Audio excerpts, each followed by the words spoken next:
দুর্যোগের মেঘে বাংলায় আকাশের আবহাওয়া নিয়ে বড় আপডেট হাওয়া অফিসের। তুমুল বৃষ্টির সঙ্গে কালবৈশাখীর ঝড়ো হাওয়া। ভোটের দ্বিতীয় পর্বে আবহাওয়া পাল্টে গেছে। ভোটের সরকার পাল্টাবে কি পাল্টাবে না তা জানা নেই, তবে আবহাওয়া বদলে গেছে। আর হাওয়া অফিস বলছে বাড়াবাড়ি গরমের আশঙ্কা আপাতত নেই, তবে আজও বিক্ষিপ্ত ঝড় বৃষ্টির পূর্বাভাস থাকছে বেশ কিছু জেলায়। আর উত্তরবঙ্গে ভারী থেকে অতি ভারী বৃষ্টির সতর্কবার্তা থাকছে। দক্ষিণবঙ্গে কোথায় কোথায় বৃষ্টি হবে তা দেখে নেওয়া যাক এক নজরে। তো বন্ধুরা, বিস্তারিত জানতে হলে ভিডিওটিকে শুরু থেকে শেষ অবধি দেখবেন। ভালো লাগলে একটি লাইক করবেন। আর এই ধরনের লেটেস্ট ট্রেন্ডিং আপডেট ভিডিওগুলি সবার প্রথম পাওয়ার জন্য আমাদের চ্যানেলটিকে সাবস্ক্রাইব করে পাশের বেল আইকনটিকে প্রেস করে অল নোটিফিকেশনটিকে ক্লিক করে আমাদের সঙ্গে থাকবেন। তো চলুন দেখে নেওয়া যাক এক নজরে। আজ ভারী বৃষ্টির সতর্কবার্তা থাকবে পশ্চিম মেদিনীপুর এবং দক্ষিণ 24 পরগনা জেলায়। কালবৈশাখীর সতর্কবার্তা 50 থেকে 60 কিলোমিটার গতিবেগে দমকা ঝড়ো হাওয়ার সঙ্গে বজ্র বিদ্যুৎ সহ বৃষ্টির সম্ভাবনা রয়েছে।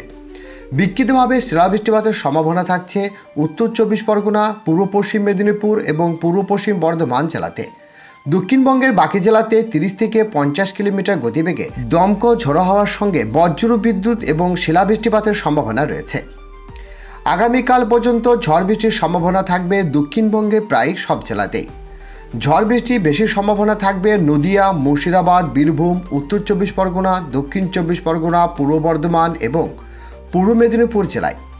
বজ্র বিদ্যুৎ সহ বৃষ্টির সঙ্গে দমকা বাতাস থাকবে 50 থেকে 60 কিলোমিটার গতিবেগে, এমনটাই অনুমান করছে আবহাওয়াবিদরা। আগামীকাল এবং পরশু ভারী বৃষ্টির আশঙ্কা থাকবে উপরে 5 জেলায়: দার্জিলিং, কালিম্পং, আলিপুরদুয়ার, কোচবিহার, জলপাইগুড়িতে। এসব জেলাগুলিতে বজ্র বিদ্যুৎ সহ বৃষ্টির সঙ্গে 30 থেকে 50 কিলোমিটার গতিবেগে দমকা ঝড়ো হাওয়া বইতে পারে। রবিবারে ঝড় বৃষ্টির আশঙ্কা থাকবে প্রায় 30 থেকে 40 কিলোমিটার গতিবেগে দমকা ঝড়ো হাওয়া এবং সঙ্গে রয়েছে বজ্র বিদ্যুৎ সহ বিক্ষিপ্ত বৃষ্টি। এবং অন্যদিকে উত্তরবঙ্গের সব জেলায় 7 মে পর্যন্ত বৃষ্টির পূর্বাভাস দেওয়া হয়েছে, তবে 4 মে পর্যন্ত উত্তরবঙ্গ, দার্জিলিং, জলপাইগুড়ি, কালিম্পং এবং আলিপুরদুয়ারে ভারী বৃষ্টির সঙ্গে 30 থেকে 40 কিলোমিটার গতিবেগে ঝড়ো হাওয়া জারি করা হয়েছে।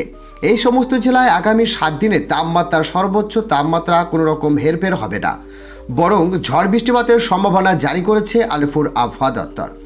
তো বন্ধুরা, আজকে এই ছিল লেটেস্ট আপডেট। ভিডিওটি ভালো লাগলে লাইক করবেন এবং আমাদের সঙ্গে থাকবেন।